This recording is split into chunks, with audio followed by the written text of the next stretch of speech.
Hello! I wanted to talk about business for so long, and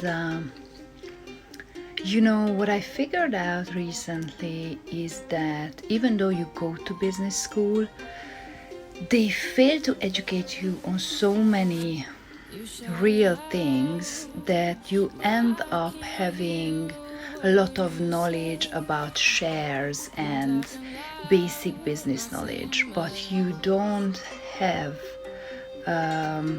practical knowledge, meaning how to invest, what to invest in.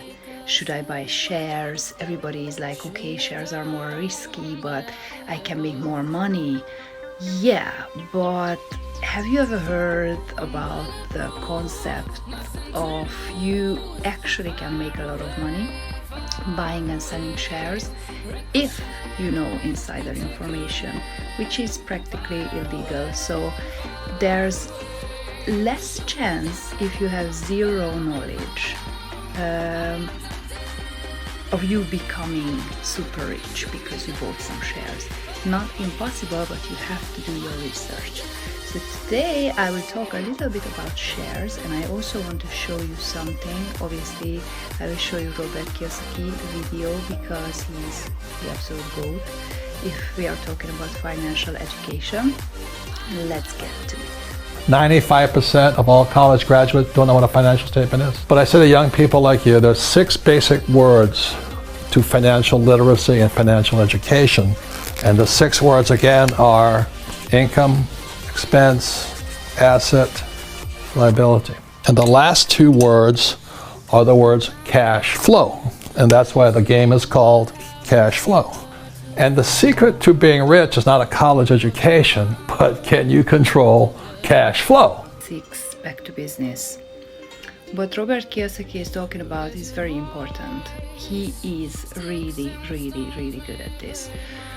I think the reason why you need financial education is because if you take a look at how are things today, people basically, what do? They graduate business school, they get out in life, they get a job, they keep going into that job, and most of the time, by the time they spend 10-20 years, they might have better positions because they moved up on the corporate ladder, but they are still most of the time having a lot of mortgages. There are many people who don't even try doing business because they don't understand, or they just risk averse, and they are not willing to risk their money. But what I see is that everybody is having multiple mortgages, and they don't really focus on having incomes. They don't focus on multiple incomes, but they focus on having multiple mortgages, because the whole system educates us in a way that you need a place to live, you need a steady income, go get a job, get a flat. How do you get a flat, or how do you get a house? Well, take on a mortgage and you'll be fine, which is true. But if you don't have multiple streams of income, you will be stuck in this system, and it's hard to get out, because if you start to earn more money, you will start to earn more money, but at the same time you will also start to spend more money. You will also maybe buy more cars, which are not generating anything for you. They are just taken away from you, in a sense that they are on your cost list. And I think what is very important to understand, if you want to have a really, really comfortable life financially, you need to have more on the income list, obviously, and less on the cost list. You can start by saving up 75% of your income and spend it on business each month. Spend it and look for ways to generate an income for yourself, rather than spend it on clothes or, I don't know, cars or whatever. if you focus yourself in a way that 75% of what I earn is going into my business, in 5 years I guarantee you will have a steady stream of income. Now that I talked a lot and you're like, come on, get to the point, invest in gold, okay? Invest in something tangible, which is in your hand. You can actually take it and leave it, and you can do whatever you want with it. There's a zero risk in gold. Seriously, like zero. So you want to invest in gold. Again, gold. If you're thinking about investing in shares, you can also do that. I would say take a look at the work of Brian Johnson. He's already a millionaire. His company is called Blueprint.